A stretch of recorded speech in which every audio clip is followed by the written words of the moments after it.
Assalamualaikum warahmatullahi wabarakatuh. Selamat pagi mahasiswaku dimanapun kalian berada. Mudah-mudahan kalian semua selalu dalam kondisi sehat walafiat. Oke, pada kesempatan pagi hari ini kita akan kembali melanjutkan pertemuan minggu lalu ya. Jika pertemuan minggu lalu kita fokus mengkaji tentang kajian teori, maka pada kesempatan pagi hari ini kita akan melanjutkan ke pembahasan berikutnya. Pada pagi hari ini, setidaknya ada 3 hal yang akan kita pelajari secara bersama-sama yang berkaitan dengan isi dari bab 2.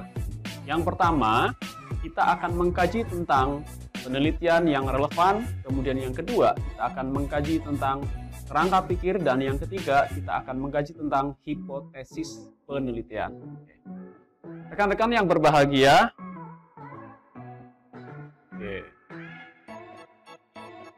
ya, rekan-rekan yang berbahagia, seperti Anda lihat di slide yang Bapak tampilkan bahwa dalam penelitian kualitatif ada 3 hal ya yang ada dalam bab 2. Yang pertama itu kajian teori, itu yang kemarin sudah kita bahas, dan hari ini kita akan lanjutkan pada penelitian yang relevan, kerangka pikir. Itu untuk yang penelitian kualitatif. Sedangkan untuk penelitian yang kuantitatif dan penelitian pengembangan ditambah dengan satu item lagi, yaitu pertanyaan penelitian atau hipotesis penelitian. Oke, untuk mempersingkat waktu, mari kita lihat apa itu sebenarnya penelitian yang relevan. Oke, pada dasarnya penelitian yang relevan itu tujuannya adalah untuk memperkuat posisi penelitian yang dilakukan saat ini dengan melihat hasil-hasil penelitian yang sudah ada. Ya, gitu. Jadi, untuk memperkuat posisi penelitian saat ini dengan cara melihat penelitian yang sudah ada sebelumnya. Oke. Kemudian yang kedua, penelitian yang relevan digunakan sebagai dasar bagi seorang peneliti untuk menyusun kerangka pikir. Ya. Kemudian yang ketiga, kerangka pikir itu sebaiknya disajikan dalam bentuk narasi ya, yang diperkuat kemudian dengan sebuah gambar atau penjelas dari narasi tersebut. Sampai sini paham ya? Oke.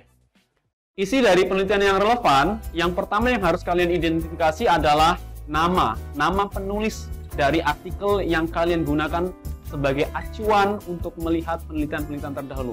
Yang pertama nama. Seandainya di artikel yang teman-teman mahasiswa dapatkan hanya ada satu penulisnya hanya seorang saja, maka yang Anda tulis adalah cukup namanya saja, nama belakangnya ditulis di depan, kemudian yang kedua adalah nama depannya itu cukup menuliskan inisialnya saja. Ya.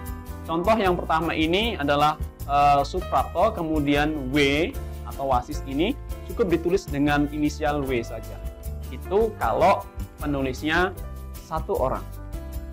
Bagaimana kalau penulisnya 2 atau 3? Nah, kalau penulisnya 2 atau 3, ini misalnya Bapak tuliskan ini ya, ini 3 orang ini. Sama dengan yang pertama ya, Anda harus menuliskan nama belakang dari penulis pertama, di sini Suprapto, kemudian inisialnya, titik koma, kemudian nama kedua. Anda yang menulis adalah 2 orang. Kemudian Anda yang menulis 3 orang, maka tinggal ditambahkan dengan penulis ketiga. Nah, nama kedua dan ketiga ini ditulisnya itu dari nama depan ke nama belakang ya. Jadi tidak dibalik, tidak seperti penulis pertama ya. Oke.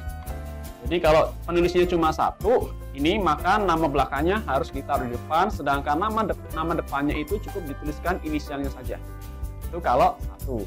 Kemudian kalau 2 atau 3 cukup sama ya dengan penulis satu, yaitu nama depan, kemudian inisial, setelah itu adalah nama asli ya, ini penulis kedua dan ketiga, nama asli dari depan dan belakang. Itu kalau 2 orang atau 3. Kemudian kalau lebih dari 3 orang bagaimana? Ya, kalau lebih dari 3 orang, Anda sama dengan contoh penulis 1 dan kedua ya, Anda cukup menuliskan nama belakang penulis pertama, kemudian inisial, dan di sini ditambah keterangan DKK atau dan kawan-kawan. Ya. Jadi dalam menulis penelitian yang relevan, yang pertama harus kalian tulis adalah identitas penulis yang ada di dalam artikel yang kalian gunakan sebagai acuan dalam membuat penelitian yang relevan tersebut. Setelah nama penulis, kemudian yang kedua apa coba? Oke, betul sekali. Yang kedua adalah tahun. Andai misalnya artikel yang Anda tulis itu tahun 2020, maka langsung saja Anda tulis 2020. Nah, di sini yang Bapak tulis adalah tahun 2022. Jadi, tinggal dituliskan tahun 2022. Setelah nama dan tahun, berikutnya adalah menuliskan judul. Apa judul dari artikel yang teman-teman mahasiswa gunakan? Tolong tuliskan judul secara lengkap, jangan setengah-setengah atau sepotong-potong ya. Jadi dari mulai awal sampai akhir judul tersebut itu apa bunyinya. Kemudian yang keempat adalah menuliskan hasil penelitian. Ya. Hasil penelitiannya itu adalah esensinya saja, tidak perlu panjang-panjang. Yang penting sudah tergambar di penelitiannya yang relevan tersebut. Kemudian yang terakhir atau yang kelima itu berkaitan dengan persamaan dan perbedaan antara penelitian yang Anda gunakan sebagai acuan dengan penelitian yang sedang Anda tulis atau sedang Anda kembangkan atau sedang Anda bangun ya. Itu. Jadi isi dari penelitian yang relevan itu ada 5. Yang pertama itu adalah tuliskan nama penulis, kemudian tuliskan tahun, tuliskan judulnya apa, kemudian hasilnya seperti apa, dan yang terakhir adalah persamaan serta perbedaannya. Kemudian, untuk mempermudahkan rekan-rekan mahasiswa dalam mengkaji persamaan dan perbedaan, ya, Bapak sudah membuat secara lebih sederhana ya. Jadi persamaan dan penelitian dalam sebuah kajian penelitian yang relevan itu bisa dilihat misalnya dari 5 aspek saja, ya, dari 5 aspek. Yang pertama, Anda bisa membandingkan atau melihat tahun antara tahun yang Anda dapatkan dari sebuah artikel dengan tahun di mana Anda akan melakukan penelitian tersebut. Kemudian yang kedua, berkaitan dengan tempat atau lokasi di mana Anda melakukan penelitian itu dengan lokasi di mana artikel yang Anda gunakan itu dilakukan. Kemudian yang ketiga apa? Ya, jenis penelitian. Ya. Kemudian yang keempat itu berkaitan dengan subjeknya. Misalnya, apakah Anda itu mau melakukan penelitian di SD misalnya, atau di SMP, atau di jenjang manapun itu. Nah, bagaimana dengan artikel yang Anda dapatkan itu? Apakah lokasinya, apakah subjeknya sama, apakah tidak? Nah, kemudian yang terakhir, berkaitan dengan mata pelajaran. Nah, apakah mata pelajaran yang Anda gunakan sebagai tumpuan dalam penelitian itu sama ataukah tidak dengan artikel yang Anda dapatkan sebagai acuan dalam membuat penelitian yang relevan? Itu ya, sampai sini paham ya? Oke, good. Selanjutnya, ini ada salah satu contoh ya dalam membuat penelitian yang relevan. Nah, di sini seandainya judul dari riset kalian itu adalah pengembangan media pembelajaran PowerPoint interaktif untuk meningkatkan hasil belajar siswa kelas 5 sekolah dasar pada mata pelajaran PKN. Nah, di sini Bapak sudah menampilkan ini salah satu artikel yang ditulis di jurnal Basikedu ya. Nah, judul dari artikelnya itu berbunyi pengembangan media pembelajaran ormas. Apa itu ormas? Organ tubuh manusia berbasis aplikasi Microsoft PowerPoint di sekolah dasar. Itu adalah penelitian relevan yang ditulis oleh Antonius Priyan Dwi Prasetyo dan Suhandi Astuti. Nah, selanjutnya yang perlu Anda lakukan adalah mengkaji kira-kira persamaan dan perbedaannya itu apa. Nah, oke, coba kira-kira apa teman-teman? Oke, mari kita cek. Yang pertama yang membedakannya adalah tempat. Oke, tempat. Untuk penelitian ini, anggap saja ini adalah penelitian kalian ya. Anggap saja kalian itu sebagai Ayu ya. Ayu ini melakukan penelitiannya di Bandung ya, di Bandung di Jawa Barat. Sedangkan punya Antonius ini dilakukan di Universitas Kristen Satya Wacana ini di Salatiga ya, Jawa Tengah. Oke, tempat. Kemudian yang kedua, Mata pelajaran. Nah, di judul yang pertama, yang paling atas ini jelas ya bahwa penelitian ini dilakukan pada mata pelajaran PKN. Sedangkan punya Antonius ini dilakukan pada mata pelajaran apa? Organ tubuh manusia itu? Ya, organ tubuh manusia itu berkaitan dengan pelajaran IPA. Selanjutnya, persamaannya apa kira-kira teman-teman? Ya, mari kita cek. Yang pertama itu berkaitan dengan tahun. Coba Anda lihat tahunnya ya. Punya Ayu ini dilakukan pada tahun 2021. Sedangkan punya Antonius pun sama ya, di jurnal ini dilakukan pada tahun 2021 ya. Setelah tahun apalagi yang sama kira-kira? Ya, jenis penelitian. Jenis penelitiannya itu sama-sama penelitian pengembangan ya, pengembangan dan ini pengembangan. Oke. Kemudian apalagi yang sama? Subjek penelitian ya. Subjek penelitiannya sama-sama di sekolah dasar ya, ini ya. Oke, itu judul itu salah satu contoh ya. Kemudian ini contoh berikutnya.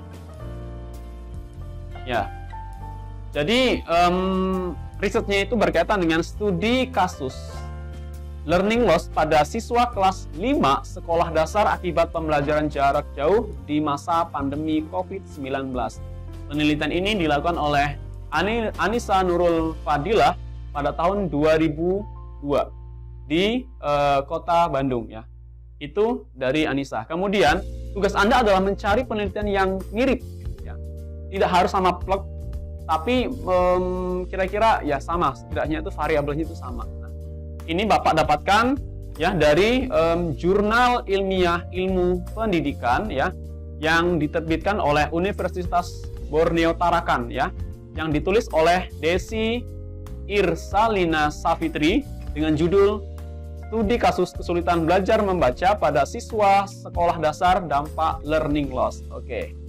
Mari kita sama-sama kaji apa perbedaan serta persamaan dari penelitian yang dilakukan oleh Anissa dengan Desi. Oke, yang pertama, kita lihat dulu perbedaannya. Apa kira-kira perbedaannya? Ayo, apa kira-kira? Ya, perbedaannya itu yang paling ketara adalah pada tempat. Anissa melakukan penelitian ini di kota Bandung, sedangkan Desi melakukannya di kota Tarakan ya, Kalimantan Utara. Oke, itu. Ada lagi nggak perbedaannya? Oke, cuma satu ya. Selanjutnya kita coba cek kira-kira apa persamaannya. Ya, yang pertama ternyata yang sama di sini adalah berkaitan dengan tahun ya. Anissa melakukan penelitian ini pada tahun 2022. Kemudian artikel ini juga dipublish pada tahun 2022 juga. Kemudian yang kedua berkaitan dengan subjek penelitian. Jadi subjek penelitian di sini itu jelas ya pada siswa sekolah dasar. Kemudian yang ketiga berkaitan dengan jenis penelitiannya. Jenis penelitian di sini adalah penelitian studi kasus ya. Ini studi kasus, kemudian ini studi kasus ya. Seperti terdapat pada awal judul ya. Oke, baik dari Anissa maupun dari Desi. Oke. Selanjutnya, contoh yang ketiga ini berkaitan dengan efektivitas penggunaan metode EJA dalam mengatasi kesulitan membaca permulaan pada siswa kelas 2 sekolah dasar. Nah, tugas Anda selanjutnya adalah mencari artikel yang hampir mirip atau mendekati dengan penelitian ini. Ya, oke. Contoh, oke. Di sini Bapak mendapatkan contohnya itu dari Jurnal Penelitian dan Pendidikan Kebutuhan Khusus, ya. Ini, oke. Dengan judul meningkatkan kemampuan membaca permulaan melalui metode EJA bagi anak kesulitan belajar kelas 5 SD di SDN 32 Kuranji, Kota Padang. Oke, sekarang coba Anda sama-sama cek, sama-sama lihat kira-kira apa perbedaan dan persamaan dari penelitian yang dilakukan oleh Ramadiani maupun penelitian yang dilakukan oleh Octavesia Ningsih. Oke, yang pertama, kita cek dulu kira-kira perbedaannya itu apa. Ya, yang pertama, coba Anda cek tahunnya ya.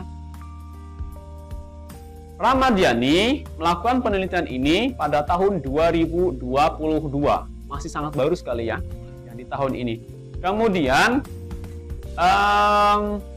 Okta melakukan penelitian ini atau artikel ini ditulis itu pada tahun 2019 atau beda 3 tahun ya. Kemudian apalagi yang membedakan antara penelitian dari Ramadhani dengan Okta? Ya, yang paling kentara salah satunya adalah berkaitan dengan tempat. Ya. Kalau penelitian Ramadhani ini dilakukan di Kota Bandung, punya Okta Vesyaningsih dilakukan di Kota Padang. Ya. Kemudian coba Anda cermati secara bersama-sama. Kira-kira persamaan dari kedua penelitian ini itu apa? Apa kira-kira? Yes, betul sekali. Yang pertama berkaitan dengan jenis penelitian. Oke. Penelitiannya ini berkaitan dengan efektivitas atau penelitian eksperimen, ya. Oke. Dan yang kedua, ini juga penelitian eksperimen ya. Jadi kalau Anda belum mampu menerka kira-kira dari judul ini kira-kira penelitian apa, maka sebaiknya tugas Anda itu membaca abstrak ya dari artikel tersebut untuk mengetahui kepastian apakah judul tersebut masuk kategori penelitian apa ya. Supaya kita tidak salah dalam melakukan identifikasi baik terhadap perbedaan maupun juga persamaan penelitian. Oke. Next. Yang kedua, apa yang menyebabkan sama? Hal apa yang sama antara penelitian Okta dengan Ramadhani? Ya, berkaitan dengan subjek penelitian. Oke. Subjek penelitian itu sama-sama di SD ya. Kalau kalian mau lebih spesifik lagi, ya, yang satu ternyata yang satu dilakukan di kelas 2, sedangkan yang satu dilakukan di kelas 3. Nah, ini perbedaan kelas ini bisa Anda taruh di bagian perbedaan ya. Karena yang satu ternyata di kelas 2, sedangkan yang satunya di kelas 5. Oke. Oke ya. Nah, itu yang berkaitan dengan penelitian yang relevan. Next, kita beranjak ke materi yang kedua berkaitan dengan kerangka pikir. Apa itu kerangka pikir? Ya. Kerangka pikir pada dasarnya berisikan gambaran logis atau rasional tentang bagaimana variabel-variabel penelitian dapat saling berhubungan satu sama lain. Kemudian, dalam membuat kerangka pikir, ada beberapa hal yang harus kalian jabarkan. Ya. Yang pertama itu, ya, berkaitan dengan mengapa penelitian dengan judul tersebut, judul yang Anda semua angkat itu menarik untuk dikaji atau menarik untuk diteliti. Oke, itu. Kemudian yang kedua, di kerangka pikir itu harus mampu menjabarkan bagaimana proses dilakukannya penelitian dengan judul yang tersebut, ya, dengan judul yang sudah Anda buat. Ya. Kemudian yang ketiga, berkaitan dengan hasilnya itu seperti apa. Ya, Anda jelaskan itu ya, Anda gambarkan nanti. Kemudian setelah mendapatkan hasilnya seperti apa, yang terakhir itu hasilnya, peruntukannya itu untuk apa. Jadi, saya ulangi lagi, dalam membuat kerangka pikir itu ada 4 aspek yang perlu Anda kaji. Yang pertama itu, mengapa Anda melakukan penelitian dengan judul tersebut? Menariknya itu apa? Atau hal yang menjadi urgent itu apa? Kemudian yang kedua, bagaimana cara Anda mendapatkan data? Ya, bagaimana proses sehingga nanti penelitian itu mudah untuk dilakukan. Kemudian yang ketiga, Anda harus mampu menjabarkan terkait dengan hasil. Ya, hasilnya itu diperoleh seperti apa ya. Kemudian yang keempat berkaitan dengan hasilnya itu untuk apa. Itu harus jelas ya. Tuh. Nah, ini Bapak memberikan contoh misalnya kerangka pikir yang sifatnya komparatif ya. Ini salah satu jenis penelitian eksperimen ya, membandingkan ya. Jadi judulnya itu adalah efektivitas antara strategi pembelajaran card shot dengan indeks card match dalam meningkatkan hasil belajar dan keaktifan siswa kelas 10 SMA ya. Jadi ini salah satu kerangka pikir yang Bapak dapatkan terutama di jenjang SMA. Ini hanya sebatas contoh ya. Nah, maka di sini yang perlu Anda lakukan adalah mengidentifikasi itu, ya, membandingkan. Jadi di sebelah kiri ini adalah metode atau strategi card shot, kemudian di sebelah kanannya itu index card match. Kemudian ini dilakukan di siswa kelas 10A dan yang satunya di kelas 10 5 ya, maaf, ini 10-2 dan ini 10-5. Kemudian sama-sama untuk mencari apa? Ya, hasil belajar kognitif dan juga keaktifan siswa. Ya. Kemudian ya, ini tujuannya adalah untuk menganalisis ya kuantitatif komparatif perbandingan antara kognitif, hasil belajar kognitif dengan dengan keaktifan belajar siswa ya. Jadi nanti tugas kalian adalah melihat kira-kira mana yang lebih efektif antara belajar dengan menggunakan card shot atau dengan index card match itu ya. Oke. Kemudian selanjutnya adalah membuat kerangka pikir yang sifatnya itu asosiatif ya. Asosiatif. Di sini misalnya judulnya adalah hubungan antara pendidikan orang tua, pekerjaan orang tua, dan pendapatan orang tua terhadap prestasi belajar ekonomi siswa kelas 10 SMA Negeri 1 Kota Singkawang. Ya. Hanya saja kerangka pikir yang muncul di sini itu langsung kepada substansi isinya, ya, yaitu bagaimana ya ini merujuk kepada pertanyaan atau aspek yang kedua yang harus kalian pahami dalam membuat kerangka pikir, yaitu bagaimana caranya melakukan penelitian tersebut ya. Ini yaitu dengan mengkaji variabel 1, variabel 2, variabel 3 ya. Kemudian dikajikan terhadap prestasi belajar siswa gitu ya. Oke. Itu ya. Kemudian yang ketiga, hari ini kita juga akan mengkaji tentang hipotesis. Apa itu hipotesis? Hipotesis itu berkaitan, atau bahasa sederhananya itu adalah pertanyaan penelitian ya, bahasa lainnya. Oke. Hipotesis itu pada dasarnya adalah jawaban sementara yang harus diuji kebenarannya. Oke. Pada dasarnya, hipotesis itu terbagi menjadi 3 aspek atau 3 jenis ya. Apa sajakah itu? Yes.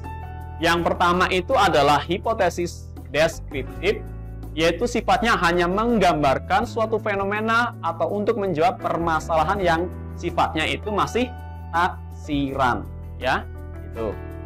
Jadi di sini kalau sifatnya itu hipotesis deskriptif itu tidak dalam kapasitas seperti hipotesis komparatif membandingkan ya, atau hipotesis asosiatif ya.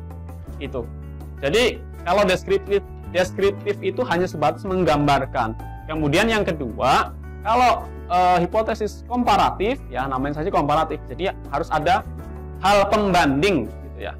Kemudian yang ketiga itu berkaitan dengan hipotesis asosiatif, yaitu berkaitan dengan ada tidaknya hubungan atau pengaruh terhadap variabel A atau B terhadap C misalnya. Ya.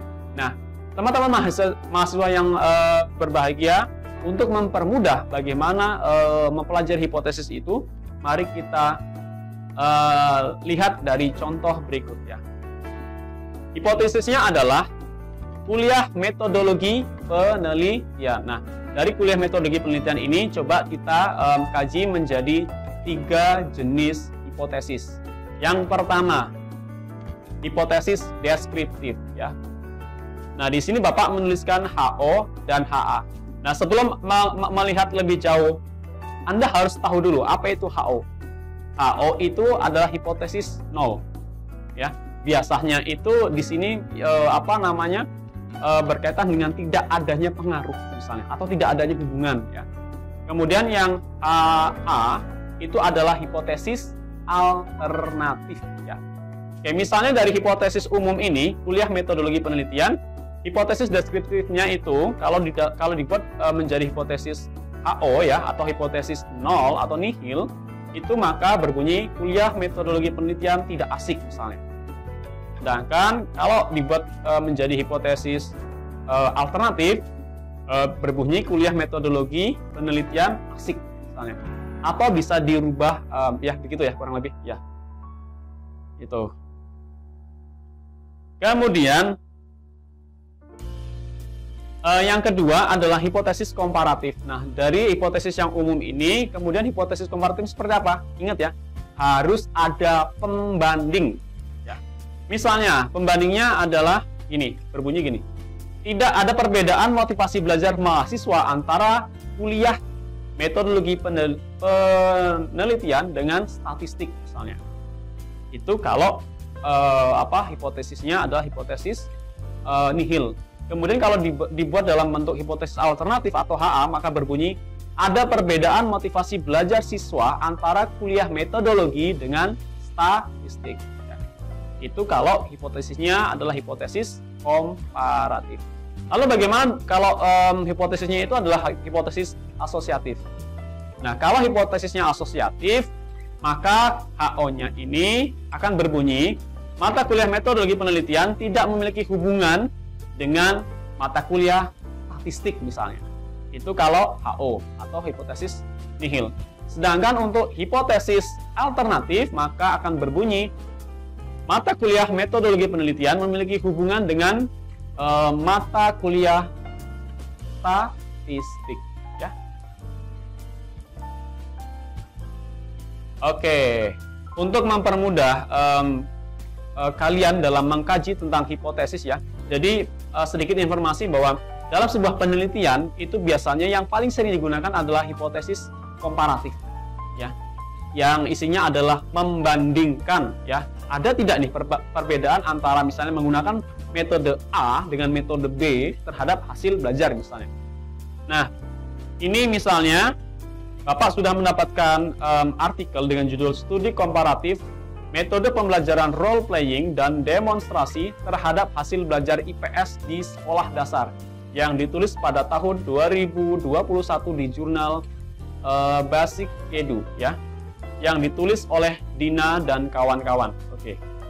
Dari judul ini, studi komparasi metode pembelajaran role playing dan demonstrasi terhadap hasil belajar IPS di SD, maka bagaimana kira-kira bunyi hipotesisnya? Oke. HO.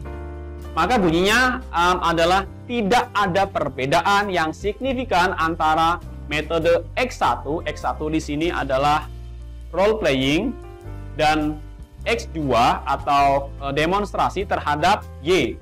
Y-nya adalah hasil belajar IPS ya. Itu kalau HO. Kemudian kalau dibuat dalam hipotesis alternatif, maka akan berbunyi ada perbedaan signifikan antara metode X1 dan X2 terhadap Y ya. Jadi kalau HO itu tidak ada perbedaan, sedangkan HA itu ada perbedaan. Oke. Next. Kemudian kalau hipotesisnya adalah hipotesis asosiatif atau hubungan ya. Jadi tugas Anda adalah untuk menjawab ini. Ada tidaknya hubungan antar variabel 1, variabel 2 dengan X misalnya, dengan Y misalnya ya. Jadi antara X1, X2 dengan Y misalnya. Tuh.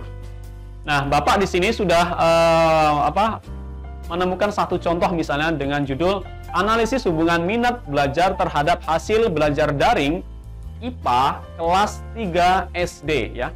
Ini dilakukan di Kota Singaraja ya, Pulau Bali ya, yang dilakukan oleh rekan Anda yang bernama Komang dan teman-teman. Oke.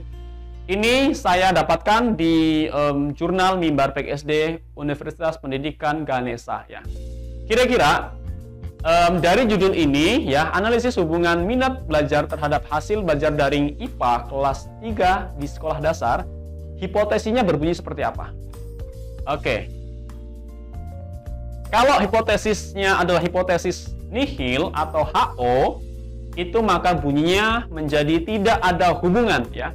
Tidak ada hubungan antara minat belajar dengan hasil belajar. Jadi tidak ada hubungan antara X dan Y. Itu kalau HO.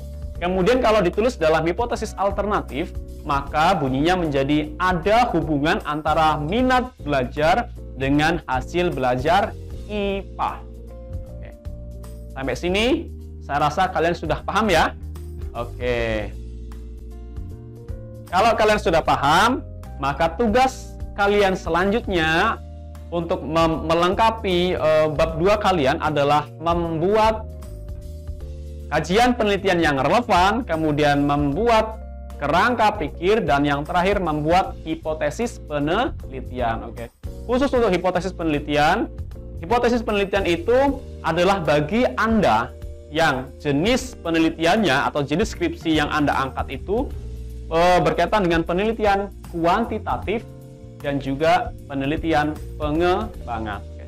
Sedangkan untuk Anda yang skripsinya berkaitan dengan penelitian kualitatif, maka tidak perlu membuat hipotesis penelitian. Oke. Mungkin itu ya teman-teman mahasiswa yang bisa Bapak sampaikan. Jika dalam penyampaian materi yang Bapak sampaikan masih banyak hal yang kurang berkenan atau masih banyak hal yang kurang pas, Bapak sebagai manusia biasa mohon maaf, dan kepada Allah Bapak mohon ampun. Jika ada kritik yang membangun, silahkan kritik apa yang Bapak sampaikan ya. Itu akan menjadi bahan evaluasi buat diri Bapak pribadi. Sekali lagi terima kasih atas kerjasamanya. Bapak ucapkan wassalamualaikum warahmatullahi wabarakatuh dan selamat pagi.